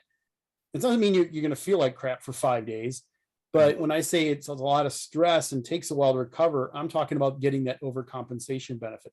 If you're still in recovery mode and you get slammed again, and you're barely recovering, you get slammed again, you're never getting that overcompensation. You're going to get overtrained. Okay. So, but let me talk to Ed a little bit about the amount that's in, depending on what your goal is. If you're on the short course training plan versus iron distance training, there's differences. Mhm. Okay. Ed, do you want to comment on that a little bit? Yeah, I mean, you kind of hit the highlights, but I'm more worried about trying to make sure I'm not sure where the question's coming from, or they're trying to answer that specific question. Like the key comment that Matt made that I want to make sure you heard is that when you do a zone 5 workout, it takes longer to recover. Yep. So you do a zone 4 track practice and you may be tired, but we give you 24 hours of rest before the next key workout, or 48 to 72 hours of rest before the next hard run on your body. If you did half an hour of zone 5 with rest, you need more time. And if you try to work out again, what Matt's saying, right, you're not recovered. You're going to keep driving yourself into a deficit until you either get sick or get hurt, or Understood. just shut down. So And when we do the zone 5, the reason for it is the reason why it was explained to me by Ken, and where it's placed in our season is as we're starting to really ramp up intensity and volume is dropping. So we don't have, like, when you're doing this zone 5 workout, as we're getting ready to peak and taper, Mhm. you don't have a 20-mile run on Saturday, Mhm. right? So what your body does when you're in zone 5 is it responds by saying, oh, if we're going to have to work this hard, we have to produce more red blood cells to deliver Mhm. oxygen to our body. So blood volume goes up. And what that does is make you more efficient in zone 2 when you're racing, because you have more red blood cell. I mean, does that follow? Like, we don't do zone 5 work to increase fat burning early in the season. We're doing most of our zone 5 work as we get towards peak. And it's so that your body will respond in a way that makes you more efficient when you're racing in zone 2 on race day after taper, which is what our goals are. That makes sense. That so makes like- sense. And the follow up to that, I'm hogging all the airtime, but the follow up to that is, why don't we do it early? Why don't we do it in the off season as well? So you're not just doing, I get the peak part, but why not the beginning of the off season, like now? Well, there is no off season. We're in the winter. We're in the winter season, and we're in the base building phase again. Right. And I mean, why we don't do more of it now is because volume is going up. And if you do a lot of zone 5, then you have to, right, increase your Okay. amount of recovery. I get it. Yeah, but if you're going to be a sprint distance guy, so like our short course training programs, if you don't want to do Ironman or half Ironman, then the game changes, I right? understand. It's still an endurance race, but if you look at track 3 for the short course stuff, not right now, but in about a month or so, you'll see that their long runs, if you're you're training for an Olympic distance race, the longest run I'll ever have them do is like 8 to 10 miles. Got it. But once they get to 8 miles, then I start saying, okay, you got an 8-mile run on Saturday. And in addition to the track practice you had during the week, of those 8 miles, 4 of them have to be race pace. Understood. Got it. Right. So if you're going to, if you're going to train for a shorter course training program, there will be more of what you're looking for. Okay. And then I'll also be honest with you guys, like there's limitations to Team Z. I mean, Team Z is a great program. It's a great education, great start for people who are new to all this. And for most people, the training plans are all you ever need. But if you're an outlier and you're talented, or you're trying to get that last 5%, then you probably could stand to have somebody watching your data and giving you more specific advice. So I'm just saying, like, my plans are, I don't call them cookie cutter. I mean, they're based on the same science, but if you want to work on something specific with yourself, you could. I mean, you could take this time of the year to be more. Okay. All right. I'll shut up. Thank you. No, that's great. Thank you. Matt, anything you want to say to, like? Yeah, and just because people are probably wondering too, and I threw this chart back up here, is if you bring on the high intensity stuff early on, remember I said that the benefits, like there is a increase in lactic acid recycling enzymes, for example, that come about from higher intensity workouts, as well as increase in oxidative enzymes, which benefits the zone 2 type stuff. But you get that benefit when you're at a higher intensity. But as soon as you stop that type of workout, those enzymes, if you want to get into the production of enzyme levels from genetics and all that, I can do it, but they drop. The expression of those genes goes down dramatically and quickly. And so the only way to keep that red bump, if you started that red bump earlier in the season, you'd have to maintain that red bump, because as soon as you slow it down, it's going to start decreasing. And you can't sustain, you can sustain that level of intensity throughout the training period, but it's really going to have a detriment on your total volume and your low intensity, and you're missing out all the benefits of the low intensity stuff. So that's one aspect. Now, the caveat, I don't want to call it caveat, the contradiction that could occur for people who track fitness, approaches, is a HIIT workout, high intensity interval training, right? Now you're zone 4, zone 5, and they always say, well, you get the afterburn, you burn more calories. Of course you burn more calories. We're not talking about total calories. We're talking about sources of energy, right? Calories is just a measure of energy. It doesn't tell you anything about fat versus carbohydrate, okay? So the composition leading to that calorie burn is different at high intensity. But also HIIT workouts are very short intervals. And so it's not like you're sustaining that zone 4 that was it Jason or somebody asked about, and detrimental release of hormones. You're typically not up there in those regimes where and you never went into it to get a zone 2 workout in the first place when you're doing a HIIT workout, right? So yeah, you're getting an afterburn. You've gone in and take a shower, you come out and you're still sweating. It's because your body's still at metabolizing. You're burning a lot of energy. A lot of that's carbohydrate. Okay, so HIIT workouts are a little bit different, and I only bring that up because you could see, well, wait, this disagrees with what HIIT is. HIIT has a different purpose. So You hit it on the head. I appreciate it. Thanks. Really? I mean, yeah, I think You did. Yeah. Okay. It's the cyclical nature of the training periodization that really makes all of this work. If you go up and try to stay up all the time, your body stops adapting. Everybody has to rest and come back and start over again. So hopefully we have you here, and you just keep stepping up over time. But so that response where you get the increased blood flow, get the red blood cells, all of that, you want that to happen right when you peak. And if you do it too early in the season, your body will stop adapting. Is that correct, Matt? That's what you were saying. Yeah, and if you can't sustain it, it'll de-adapt. Right. So for those, yeah. This is a good question, Rishi. I mean, I just didn't know if that was coming from you have a goal to lose weight, so you're trying to just burn extra fat. I didn't know if it came from like your history with CrossFit or anything like that. That's where it came from. It came from the body composition. Both of you hit it. My training was far different pre-Muscle Man than it was post-Muscle Man training for Ironman, and the zone 2 training and the paces. What you said so far is great. I'll follow up if there's any other questions, but I appreciate it. Yeah, and I try not to pretend to be the science guy. Like I just write the plans the way that I was taught. Or that's why I have Matt teach this class for me. And whenever I get difficult questions, I push you onto Sue or Coach Ken to answer them because they are the scientists. So No, this hey, is Matt, awesome. Thanks. Matt, I did you take some slides out? You know, I thought that because it went a lot faster, and I like, for example, there were a couple that like I said had Nurki's data in there that I took out, and I was trying to find through my sort of older versions where that. I've got one up if you want me to share it. Okay, is anybody still? I don't know how many people are still on the line, but Oh, there's plenty. yeah, we can. I mean, if anybody has questions while Ed's doing that. Here, let me do this. Hey, Um, Hey, Ed, Yeah, while I got a you're question. doing that, and this is sort of goes on to a little bit about what Rishi was saying. Before I ended up doing the heart rate zone based training, the problem I was having was because I was spending so much time in zone 3 and zone 4, I was never giving my body time to recover, and that's what kept me from improving. And it's tough. You know, you're going zone 2 long distance runs is just. You're like, how is this helping you? But if you stick with it, you'll see it at the end. But and Rishi, we can talk about it if you want.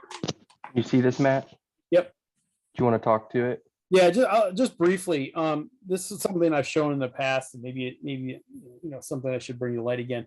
But you can see highlighted are the zone 2 and top of zone 2, top of zone 4. Circled and highlighted at the bottom is the VO2 max. Largely VO2 max won't change unless you've done like dramatic weight loss. It's sort of how good your body is at burning up oxygen for your body size. But circled is that distribution that I mentioned in zone 2 of fat to carbohydrate burning, right? And so you can see a dramatic shift in this case from test 1 to test 2, where you're in zone 2. You're cruising along, you're all slow twitch muscle fibers, but now the majority of your energy is coming from carbohydrate. Excuse me, is coming from fat. Still some carbohydrate, because this is not specific to muscle.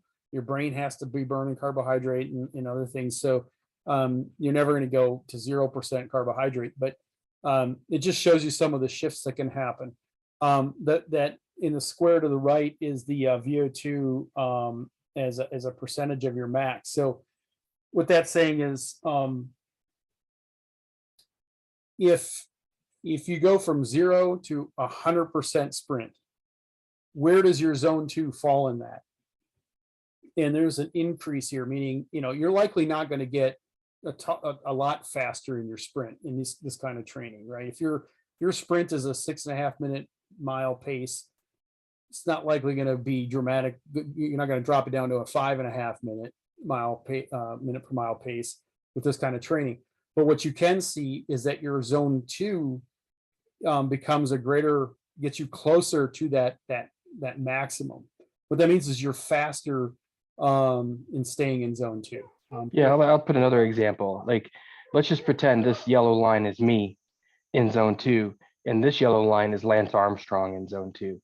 So one of the things that makes him special is that he's still in zone 2 at 80% of his max, where I'm down here untrained at 40%. And while I train, I might be able to shift my zone 2 up to 60 like this guy. But I mean, that's the idea, is that the more efficient you get, the longer you stay aerobic. Is that correct, Matt? Yep. Yeah, I mean, so Lance, the drugs helped him a lot, I know, but he also was genetically gifted. And so we've seen people with VO2 max scores. I mean, we didn't really address this, but this score is largely, if you're at near ideal body weight for you, a number your parents gave you. It can be trained a little bit, but it rarely moves much. And it's, for elite athletes, it's a decent predictor of performance. Right. For 99% of us, it's not. Right. We've seen people with VO2 maxes in the 20s Yeah. who can beat people with VO2 maxes in the 60s. Yeah, it's because you think about the psychological component to performance in competition is a huge one, right? And so we tend to not even really focus on it. Then highlighted on the other side was just the changes in zones, which we pretty much covered in the data I showed earlier. Bobby's got his hand up, I believe.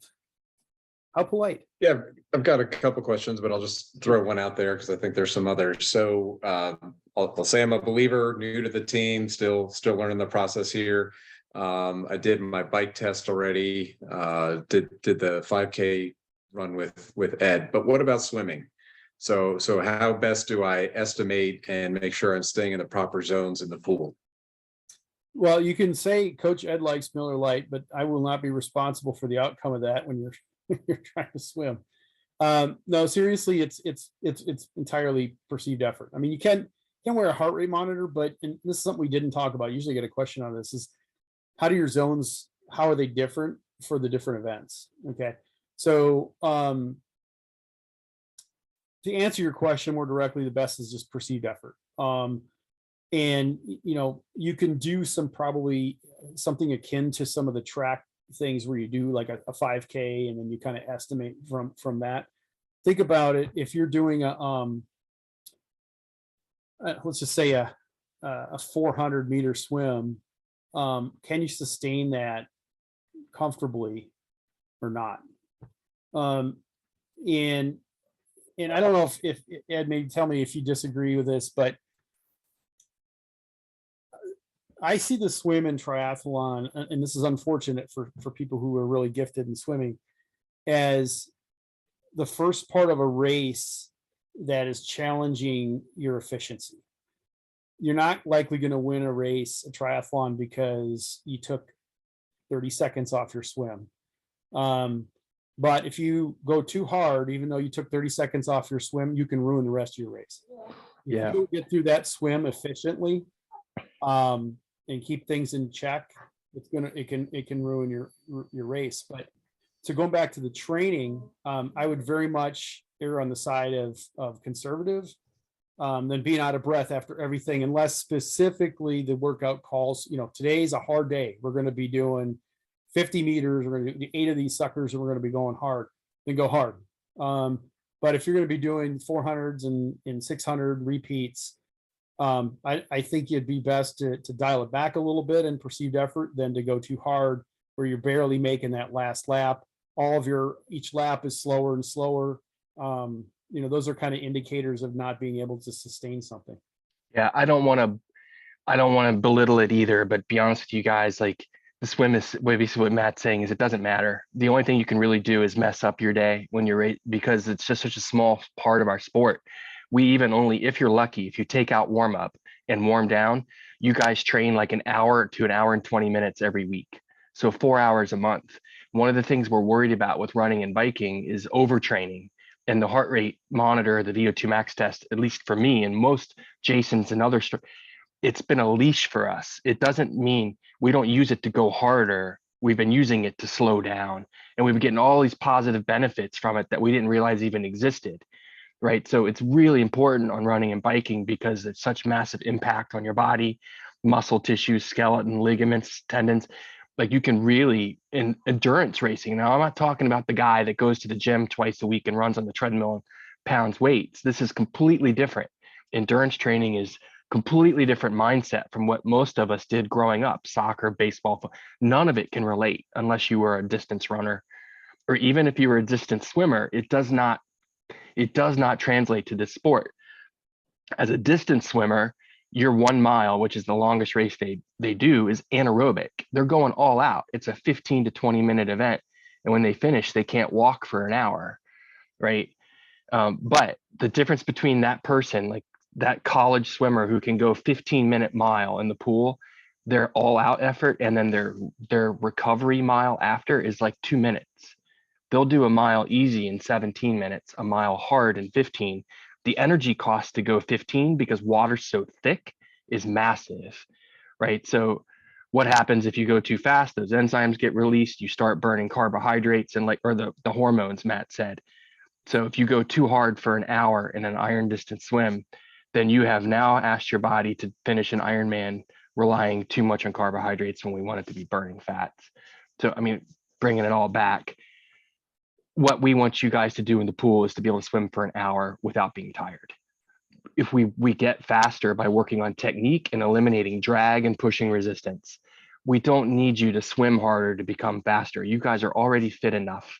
You are generally the swimmer you're going to be. We just need you to do it aerobically so that you can get out of the water and make up all the time. And especially for Bobby's asking this question specifically, Bobby, you're already going to be one of the fastest guys in the lake. And if you were to spend the next year trying to get really fast in the pool, you may become 1 minute faster on the swim, right?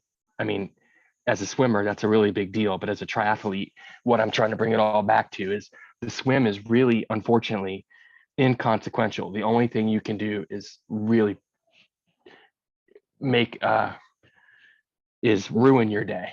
Does that make sense? Yeah, I right, Matt? actually did that experiment at Luray. Labs. Oh. Luray Sprint. I said I'm going all out on the swim just to see what happens, and I barely made it back on the bike. It was like a 16-mile bike ride because I was just toast. All my energy was gone. I mean, I could eat a goo and all that, but it was fun. It was an experiment, but Right. you just really need, like you said, you can gain 1 minute in time, save 1 minute in time with a really good swim. But if you did it at a cost, you could lose 15 minutes or more on the bike or run. At a short course race. And that could become just like, so an example on the run is if you have to walk a mile because you're incapable of running, we're probably talking a 20-minute mile. So if you have to walk the marathon at an Ironman, that's 520 minutes or what, almost 9 hours. But if you can run a 10-minute mile, you're at 4.5. Or does that make, I mean, like, so if you went all out like Matt did on the swim, you're definitely walking the marathon. But if you just chilled and relaxed and went 5 minutes slower, then you could shave 5 hours off your marathon, so to speak. But so in terms of training intensity, Bobby, in the pool, most of what we do is aerobic, and then we'll do a lot of zone 4, very little over that. So just think zone 2 is easy, just easy. And then zone 4, and you're trying to work on your glide, reducing your stroke count is a key. And then when we do zone 4 stuff, just think, let me put a little effort in. It's not a sprint. Almost everybody trains that zone 4 in the pool too hard. So just effort, right? It should be fun, feel good. Don't bury yourself unless it says capital letters FAST or something like that. So I hate the questions about swimming because it's my background, but in this sport, it really, as long as we can get you out of the water aerobically, then we've done a good job. So, and Bobby, you're going to crush it. Guys, he's the dude that's already over in lane 3, like next to the real swimmers. So he's a good swimmer. So, all right. Other Cool, questions? appreciate it. That's helpful. Thanks. Okay. And I see David's got a hand up. Yeah, I got my first VO2 max run test 2 weeks ago. Is it worth it to also get the bike test, or can you kind of estimate the bike zones from the run test? Well, yes, is the answer to all of that. You can, so, and Ed's given this advice and I like it in that typically, because people usually will come and say, which one should I get tested if I'm just going to get tested with one? And it's usually the one that you're the least effective in, because you're likely going to stand the greatest gains. So if you're really a weak biker, get the bike test and you really focus on improving that, and that'll help. If money and time is not an issue, get both. Absolutely. You stand to get see improvement in both. Can you estimate? Yes.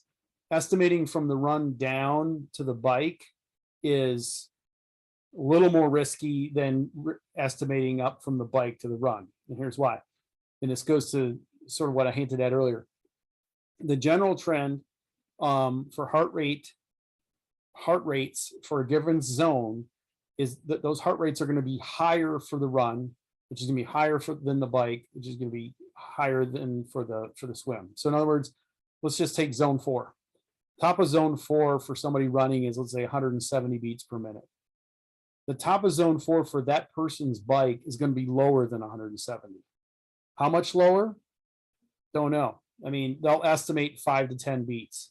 Mine was 16 beats lower. And then for the swim, it's even going to be lower than that. We've seen somebody's bike, Holly married Dave back in the day. Her bike zones were 30 beats below her run zones. Yeah. So So estimating only 5 to 10 down is a risky endeavor, because now you're biking too hard if you didn't know it, right?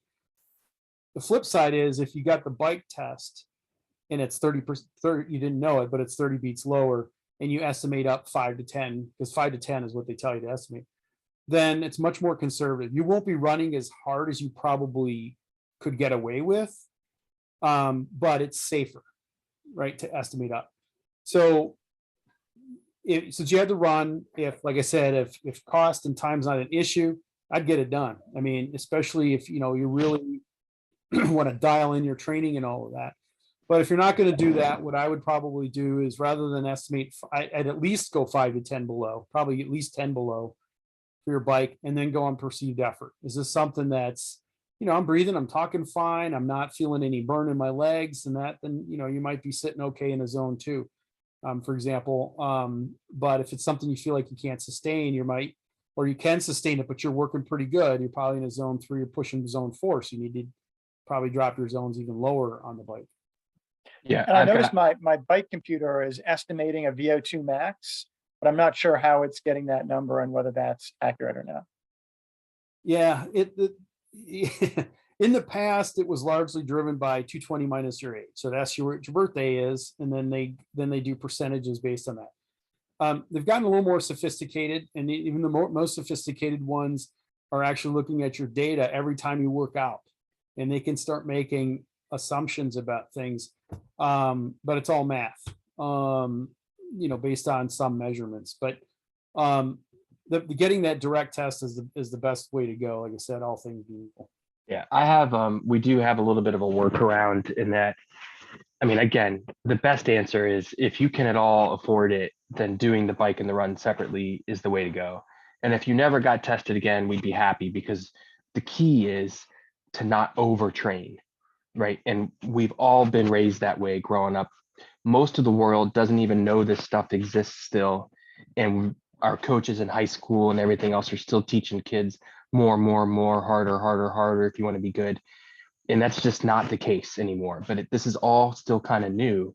People don't get it. If you just only test both once, then I know that you're going to see improvements forever, even if you never retest.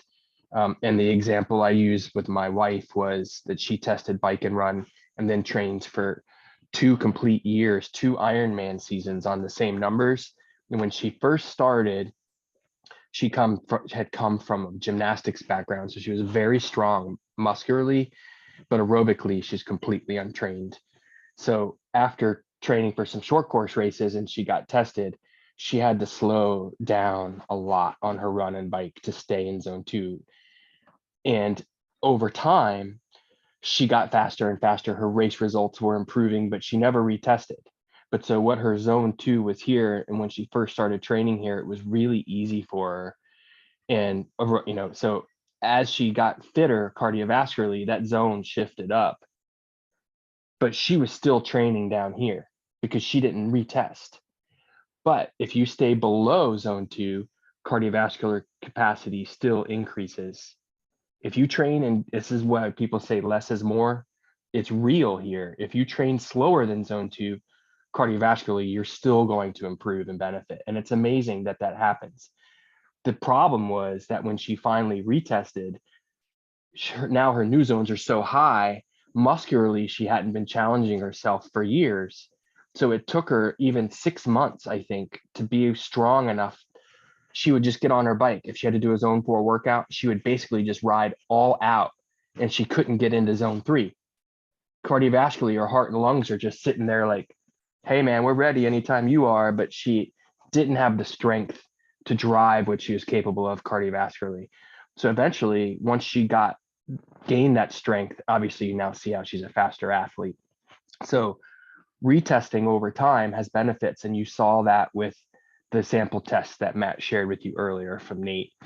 You don't have to retest to keep getting faster, but if you really want to find what you're capable of and get that last 5 and 10%, then retest twice each sport in a year. I mean, I'm not telling you to go do that. It's just the harder you're going to push yourself, the higher your expectations of yourself, the higher, for me, more importantly, the higher your expectations of this training program, then I'm going to keep coming back to when was the last time you retested, right? But so having said all that, with Bobby, for example, he wants to space out his tests to meet his budget. So he said, which should I do first? And I was like, well, normally I would say in the winter, the run is our focus. So that would be where I would suggest you test. But if you really want to try and take all this as seriously as you can right now, but you can only do one test, we can estimate the run better than the bike. So I would say get your bike test done, and then don't, as you guys saw me announce the 5K time trial at the track on Monday. I'm going to share this. Can you guys see the website? So the people that did the 5K time trial, if you go to CoachCom, you'll see this pace calculator right here. One of the ways Matt talked about, one of his intro slides, to gauge training intensities. We focused almost entirely on heart rate today because it's the best tool we have for a lot of reasons. It's cheap and everything else, but pace is another one. So in Bobby's case, he wants to test his run come spring. But for now, what we did was a 5K time trial on the track, and he went something like 23 minutes. So we plug in his time for 23 minutes, and this calculator on the CoachCom base spits out his paces by mile. And this calculator was built by another coach on our team from the past named Tony Stocker, who has a master's in applied exercise science. And the data to figure out, like Matt said, one of the challenges to pace is knowing specifics like 10K. That's what this is. Like, this is based on another coaching methodology called VDOT, which is similar to VO2 Max, in a book called Jack Daniel's Running Formula. You could read about it, but Tony coded it. So you don't have to read the book. You just have to do the time trial, plug it in, and this will give you example, training paces. What I would suggest you do with this, if this is your route, I mean, I really would prefer you get the VO2 Max test, okay? But if you can't, then this is a good way to go about the run. Once you get these numbers, we want you to estimate your heart rate zones from this. And the best way to do that is with the fancy Garmin watch. It tells you how fast you're running. I would say aim for the middle. Like if I'm trying to figure out my zone 2, I would go out and try and get to where I'm running like an 8:35 pace and see if I can sustain that for 5 or 10 minutes, and look at what my heart rate was over that 5 or 10 minutes of, let's say it's 145, then that'll be the zone, the target I'm looking for on my zone 2 runs. And again, the main reason why we don't just want you using pace is that pace doesn't take into consideration all the variables Matt shared, whether if it's hot out, if you're running up a hill or into a headwind, if you're dehydrated, you've been stressed at work. Heart rate reflects all of those variables. Pace doesn't. So if you're trying to run up a hill at an 8:45 pace, your heart rate's going to be way higher than if you're running down a hill at an 8:45 pace. So anyway, sorry to kind of derail and steer the conversation, but this is, if you guys want to figure out what your training paces are, you can just bring it up again with Jason or David or myself or Eric or anyone at track practices. So, all right, did that help, David? Yeah, I mean, so in a perfect world, if you guys had as much money as you could possibly have in time, I would say, if you're new to this, testing 2 or 3 times the first year, and then the next year you do, I mean, as you get more fit, you don't have to retest as often, but the problem becomes, I think, like in my case, I gained 40 pounds. My tests will not be accurate right now, right? So I'd have to retest. So if you maintain fitness and consistency, then retesting isn't that important. All All right, the nice thing about this test, the pace on the track, is if you run your best, then according to this formula, we should get a pretty conservative training pace for you. If you run slower than you're capable of, just like Matt pointed out earlier on estimating, that's okay too, because the result is going to be conservative, and we'd rather be conservative than aggressive. So, all right, I'll shut up for a second. Was that helpful, guys? Matt, did I lie about anything? No, it's good. Okay. All right. Other questions? Cinnamon, you had your hand up at one point. No, no questions. I think I probably just gave a thumbs up to let you Alright. know I'm listening. Anybody else? I'm impressed with how many of you are still on this call. Ed, I may have missed it, but Matt, fabulous presentation. Can you comment on how the VO2 test or heart rate zone determination might change over time? Yeah, well, it depends on what you're doing during that time. Right. I mean, 2 years ago, 1 year ago, that type of thing. Kent, you're saying you retested 1 year ago and you want to know if those numbers are okay? Yeah, or just if there's any rule of thumb. I guess if you spend a year on the couch, does that affect it? Were you fit when you got the test, or were you just starting when you got the test last time? Probably just starting. All right, if you're just starting then and you're just starting now and you're about the same body weight, I would say that they're okay as a target to start. But if you've gained weight, I would say they're probably aggressive. Does that make sense, Matt? Yeah, and if it's only been a year, it's probably fine as well. If it's been longer, then there's just general age changes, like your heart rate, your max heart rate, everything starts to go down as you get older.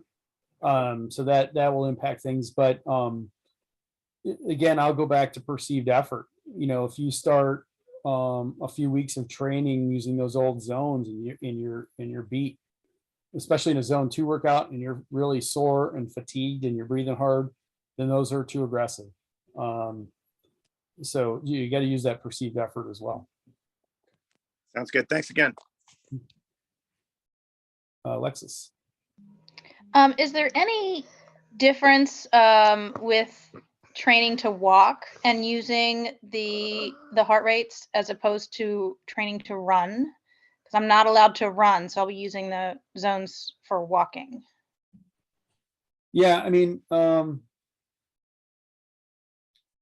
I guess I would say it depends on what your limiter is. So if for example, if you're not allowed to run, and I don't want to know personal stuff at all. It's knee issues, Matt. It's knee issues. Okay, I didn't want to say, like, if it was a heart condition or something like that, right, then I wouldn't even do the heart rate training. You know? But yeah, if it's like a knee issue, oftentimes what you can do is, and I'm trying to think of who it was. Somebody trained like for an Ironman, largely instead of running, doing the elliptical, and because it was low impact. But yeah, you can get your heart rate up, and I'll say simulate those same zones. But Chris Wren and Kari Sprecher did that. Oh, did they? Okay, it's Kari. I was thinking of. But so if the pattern of motion and muscle recruitment is similar, the reason why you go from higher heart rates in bike, or excuse me, in run, and then to bike, and then to swim, is because when you're running, it's higher impact. You're using a lot of small muscle groups as well for stability. You're using your upper body, believe it or not. You're using a lot of your core. So that's a lot of, even though all of your body might be in zone 2, there's just more mass of muscle, and therefore your heart has to beat faster to get blood around, right? And nutrients around. So when you go to bike, it's much more constrained, still core, but a lot of lower body. When you get into swim, you're floating. You're not a lot of stabilizers are being used. You're using some big muscle groups, but the total mass of muscle requiring oxygen and all of that tends to be less, and so your heart doesn't have to beat as fast. So that's sort of the trend, right?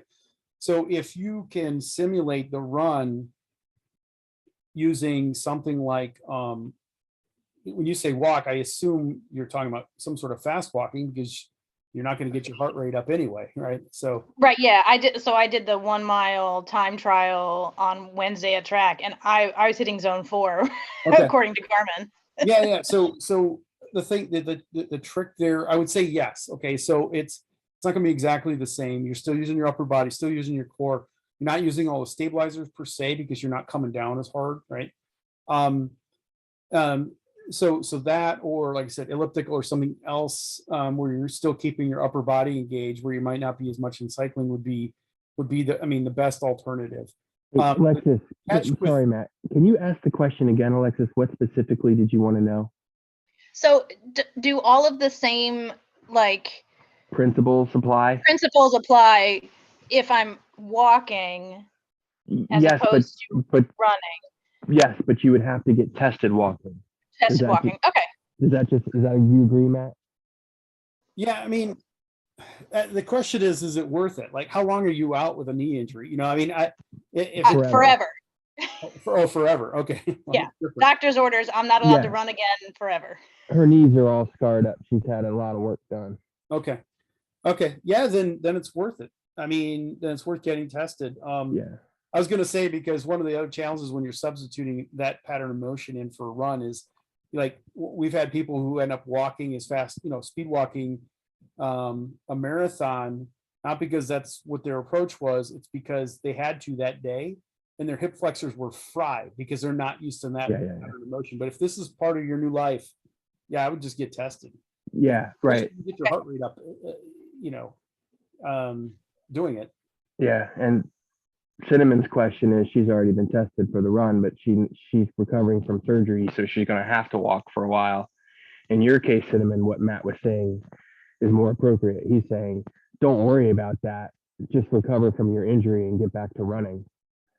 Don't worry about going to get tested for the walk and then during your recovery period. And like he said, push your doctor, like I told you, to ask when it's okay to get on the elliptical or do water running or something like that. So Got it. Thank you. And remember, what we're talking about is we're in this certain echelon that most people aren't in, where if you got off the couch and walked around the block, that's better than a lot of people doing. You're doing good things for your body, no matter what, no matter how minimal in our regime it seems. It's still all good stuff, right? Just they may not be that preparing you for your best race ever, but you want to. We're in it for the long run, right? Right. And I also want to be sensitive to the fact that I remember what it was like to be 28 and still fighting my way to be able to pay my bills and college loans and everything. So I don't want you to think you can't be successful without this. If you can't afford it, just bring it up to me, because I don't care. Like, I've been through some of the roughest times financially that anyone can ever imagine. So I'll help you out the best I can with ways to get around it. And if you're racing sprints and Olympic distance, then this is still helpful and important. I don't want to belittle it, but it's less important than if you're racing Ironman or half Ironman for a lot of reasons. Mostly the amount of volume. Literally, every little mistake you make becomes amplified when you're training so much farther along, and there's so much more at risk. You can't race an Ironman every weekend like a 5K. You spent $1,000 to enter the damn thing, and then 2,000 to get to it.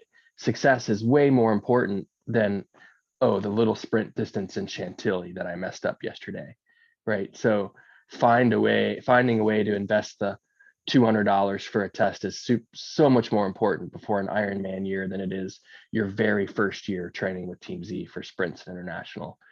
I mean, learn this stuff, apply it as you can. But again, now all this changes if you're going to come to me and be like, I was faster than David when we started, but now he's killing me. And like, well, when did you get your last VO2? Let's stop comparing you to him. Let's compare you to how you've improved. And the best way for us to do that is to look at one VO2 max test to the next, right? Because even racing a 5K into a headwind, you may be more fit than you were last year, but your time may appear slower. You get what, like, doesn't make, anyway. I'll hand it back over to the questions. Anyone else? Questions are good, guys. They drive good discussion. It's been a great discussion. All right. Anybody else? I'll throw one more out there, and you kind of touched off it already. So somebody coming from athletic background that's none of these three sports, specific strength training, and that's not something that's worked into the plan. So I was just curious as to the approach or the absence of specific strength training. We have it. It's on. You're doing it, Monday. I mean, we want to focus on core work. And balancing the stabilizers and all of those things. I mean, you do enough. When you ride up the hill, every time you push your pedals, you're doing a leg press, right? When you're running, you're doing basically squats. I mean, little mini squats, one leg, right? Just remember, you're doing lots of muscular endurance and strength work just by doing your aerobic workout itself, right? The thing that we need to focus on as endurance athletes, for the most part, are the muscle groups that we ignore when we're swimming, biking, and running. And what was your background, Bobby? Wrestling, rowing. Right. Those are the two primary ones. Yeah, so it's by wrestling, especially all the lateral strength that you have that we tend to ignore when we run. We do the strength training. The type of stuff we do is for injury prevention, literally injury, but that's why we're doing it. And you could do as much core, like, do you like doing planks and things like that?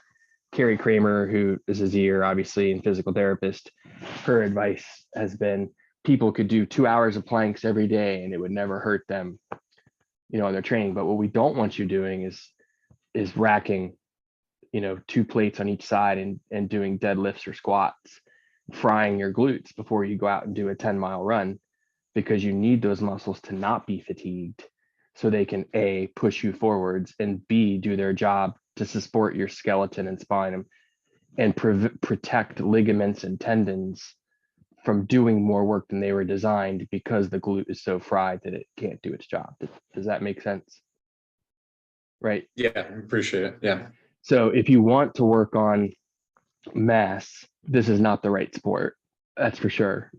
But I understand if you're like, dude, I want to do some curls.